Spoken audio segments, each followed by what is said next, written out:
আলহামদুলিল্লাহি ওয়াহদাহ আসসালাতু ওয়াসসালামু আলা মান লা নাবিয়্যা বা'দাহ। আসসালামু আলাইকুম ওয়া রাহমাতুল্লাহি ওয়া বারাকাতুহু। প্রিয় দর্শক, কাছে দূরে দেশ ও বিদেশে যে যেখানেই অবস্থান করছেন, সকলকে জানাই আমি আমার আন্তরিক সালাম, শুভেচ্ছা, অনেক অনেক অভিনন্দন। প্রিয় দর্শক, আজকে বিশ্বনবী সাল্লাল্লাহু আলাইহি ওয়াসাল্লামের একটি গুরুত্বপূর্ণ হাদিস নিয়ে আপনাদের সামনে এসেছি। হাদিস শরীফটি যদি আপনারা জানেন তাহলে খুব সহজেই বুঝতে পারবেন একটা মানুষের জীবনে তার পিতা, তার মাতা কতটা হেল্পফুল, কতটা দয়াস্বরূপ, কতটা রহমত স্বরূপ এবং কতটা গুরুত্ব। এই পৃথিবীর বুকে যদি সবচাইতে গুরুত্বপূর্ণ জিনিস যদি থেকে থাকে একটা মানুষের জীবনে, সেটা হচ্ছে তার পিতা এবং মাতা। পিতা এবং মাতা শুধু দুনিয়ার জন্য হেল্পফুল নয়, শুধু দুনিয়ার জন্য রহমত স্বরূপ নয়, ইহকাল এবং পরকালের জীবনের জন্যও এবং এই দুনিয়ার জীবনের জন্যও পিতা এবং মাতা একজন সন্তানের জন্য খুবই রহমত স্বরূপ, খুবই হেল্পফুল এবং খুবই উপকারী। এর কতটা গুরুত্ব বিশ্বনবী সাল্লাল্লাহু আলাইহি ওয়াসাল্লাম সেটা হাদিসের মাধ্যমে আমাদেরকে বলেছেন। এবং শুধু হাদিস নয়, মহান রব্বুল আলামিন পবিত্র কোরআন শরীফেও পিতামাতার গুরুত্ব কতটা সেটা গোটা পৃথিবীর মানুষকে তিনি বুঝিয়ে দিয়েছেন। চলুন আমরা সেই হাদিস শরীফটা জানি, যে হাদিস থেকে আমরা বুঝতে পারবো যে একজন সন্তানের তার পিতা, তার মাতা তার জন্য কতটা গুরুত্বপূর্ণ, তার জন্য কতটা রহমত স্বরূপ, তার জন্য কতটা হেল্পফুল ইহকাল এবং পরকালে। হাদিস শরীফটি বাইহাকি শরীফে বর্ণিত হয়েছে। হাদিস নম্বর হচ্ছে ৭৮৫৬। বর্ণনাকারী হযরত আব্দুল্লাহ ইবনে আব্বাস রাদিয়াল্লাহু তাআলা আনহুমা।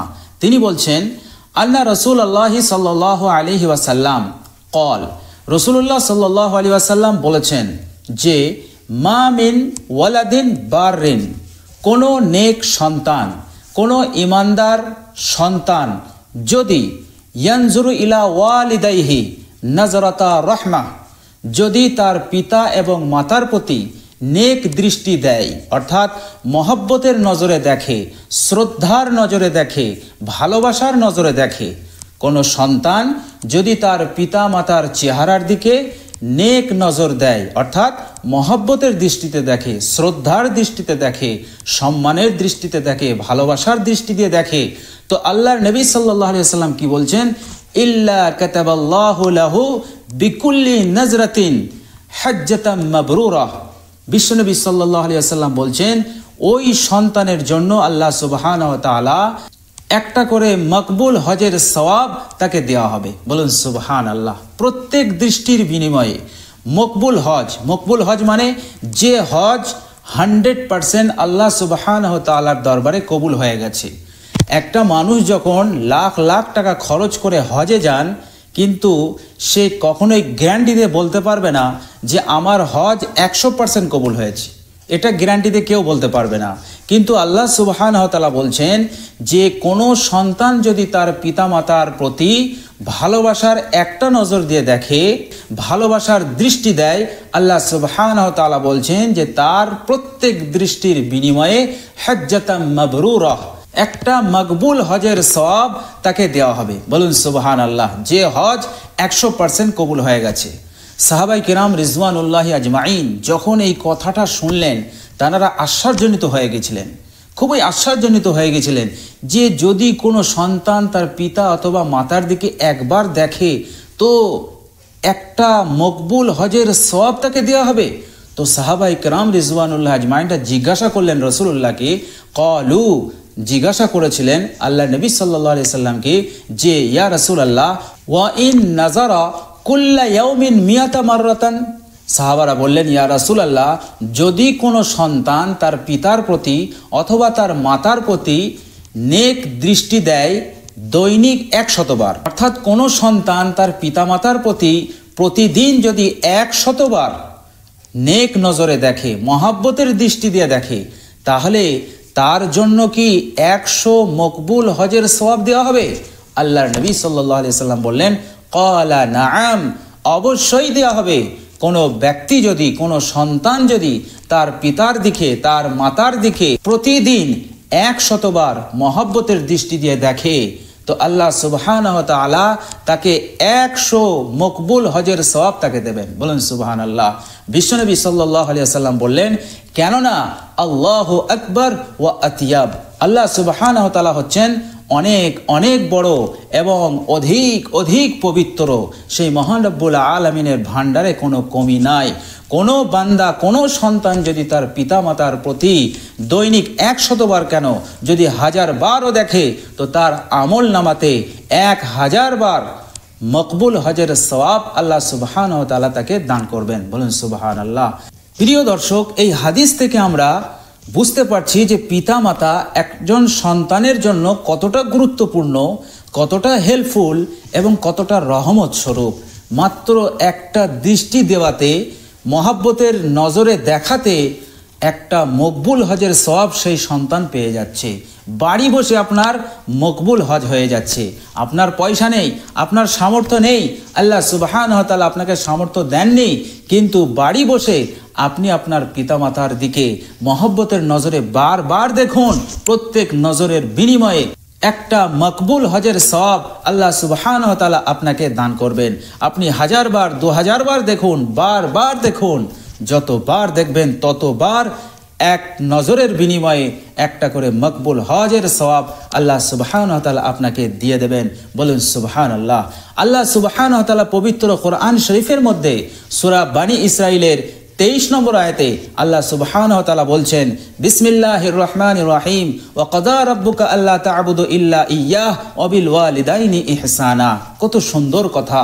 আল্লাহ সুবহানাহু ওয়া তাআলা বলছেন যে তোমার প্রতিপালক নির্দেশ দিয়েছেন যে আল্লাহ ছাড়া কারো ইবাদত করবে না, আর অবিল ওয়ালিদাইনি ইহসানা, তোমার পিতামাতার প্রতি সদয় হবে, তোমার পিতামাতার প্রতি সর্বদা ভালো ব্যবহার করবে, তাদের খোঁজ খবর নেবে, তাদেরকে সেবা করবে। আল্লাহ সুবহানাহু ওয়া তাআলা তাওহীদের কথা বলার পরপরই তিনি পিতামাতার সেবার কথা বলছেন। ওয়া কাদা রাব্বুকা আল্লা তা'বুদু ইল্লা ইয়্যাহ, তোমরা আল্লাহ ছাড়া কারো ইবাদত করবে না। তারপরে আল্লাহ সুবহানাহু ওয়া তাআলা নামাজের কথা বললেন না, রোজার কথা বললেন না, যাকাতের কথা বললেন না। তার তাওহীদের পরেই তিনি বললেন অবিল ওয়ালিদাইনি ইহসানা, তোমার পিতামাতার প্রতি সর্বদা ভালো ব্যবহার করবে। তারপরে আল্লাহ সুবহানাহু ওয়া তাআলা বলছেন, ইম্মা ইয়াবলুগান্না ইনদাকাল কিবারা আহাদুহুমা আও কিলাহুমা, তোমার জীবদ্দশায় যদি তোমার পিতামাতা বার্ধক্যে পৌঁছে যায়, পিতা হোক অথবা মাতা অথবা উভয়ে যদি বার্ধক্যে পৌঁছে যায় তোমার জীবদ্দশাতে, আল্লাহ সুবহানাহু ওয়া তাআলা বলছেন, ফালা তাকুল লাহুমা উফফিউ ওয়ালা তানহারহুমা, তাহলে তাদের সামনে বিরক্তিসূচক কথা বলো না। আর আল্লাহ সুবহানাহু ওয়া তাআলা বলছেন, আর তাদেরকে ধমক দিও না, এমন কথা বলো না যাতে করে তারা কষ্ট পায়, তারা বিরক্ত হয়ে যায়, এবং তাদেরকে ধমক দিও না। আল্লাহ সুবহানাহু ওয়া তাআলা বলছেন, ওয়াকুল লাহুমা কওলান কারীমা, সদা সর্বদা তাদের সঙ্গে সম্মানের সঙ্গে কথা বলবে, শ্রদ্ধার সঙ্গে কথা বলবে, নম্রভাবে কথা বলবে, ধমক দেবে না এবং বিরক্তিকর সূচক কোনো কথা এবং তারা কষ্ট পাবে এমন ধরনের কোনো কথা ব্যবহার তাদের সামনে করবে না। তারপরেই আল্লাহ সুবহানাহু ওয়া তাআলা বলছেন, ওয়াকফিজ লাহুমা জানাহা যুল্লি মিনার রাহমা, তোমরা সদা সর্বদা তোমাদের পিতামাতার সম্মুখে নম্র হয়ে থাকবে, বিনয়ী হয়ে থাকবে, অবনত হয়ে থাকবে, তাদের জন্য দোয়া করবে, রব্বির হামহুমা কামা রব্বায়ানি সগীরা, রব্বির হামহুমা কামা রব্বায়ানি সগীরা, এই দোয়াটা তোমরা করতে থাকবে, যার অর্থ হচ্ছে রব্বির হামহুমা কামা রব্বায়ানি সগীরা, হে আমার প্রতিপালক, আমার পিতামাতার প্রতি রহম করুন, দয়া করুন, যেমন তারা আমাকে শৈশবে তারা প্রতিপালন করেছে, আমার প্রতি দয়াপরবশ ছিল তারা আমার শৈশবে, আমার ছোটবেলাতে, তেমনি হে আল্লাহ আমার পিতামাতার প্রতি তুমি অনুকম্পা করো, রহম করো, দয়া করো। এইভাবে তুমি তোমার পিতামাতার জন্য দোয়া করতে থাকো। প্রিয় দর্শক, পিতা মাতা আমাদের জন্য কতটা গুরুত্বপূর্ণ, আমাদের জন্য কতটা রহমত স্বরূপ, এই আয়াত থেকে এবং বিশ্বনবী সাল্লাল্লাহু আলাইহি ওয়াসাল্লামের ওই হাদিস থেকে আমরা বুঝতে পারলাম। সুতরাং যাদের জীবদ্দশাতে পিতামাতা এখনো হায়াতে আছেন, তাদেরকে কখনো অবহেলা করবেন না, তাদের দ্বারাই নিজের জান্নাতকে কামিয়ে নেন। পরকালের জীবন যাতে আপনার জন্য মঙ্গলময় হয়, কল্যাণময় হয়, and you will be successful person in day of judgement. কাল কিয়ামতের ভয়ঙ্কর দিনে আপনি যাতে কামিয়াবি হতে পারেন, জাহান্নাম থেকে নাজাত পেতে পারেন, এর জন্য নিজের পিতামাতাকে যত্ন নিন, সেবা করুন এবং তাদের প্রতি শ্রদ্ধার দৃষ্টি, সম্মানের দৃষ্টি, নেক নজর বারবার দিতে থাকুন। আর আপনার আমলনামায় একটা করে মকবুল হজের সওয়াবকে বাড়াতে থাকুন।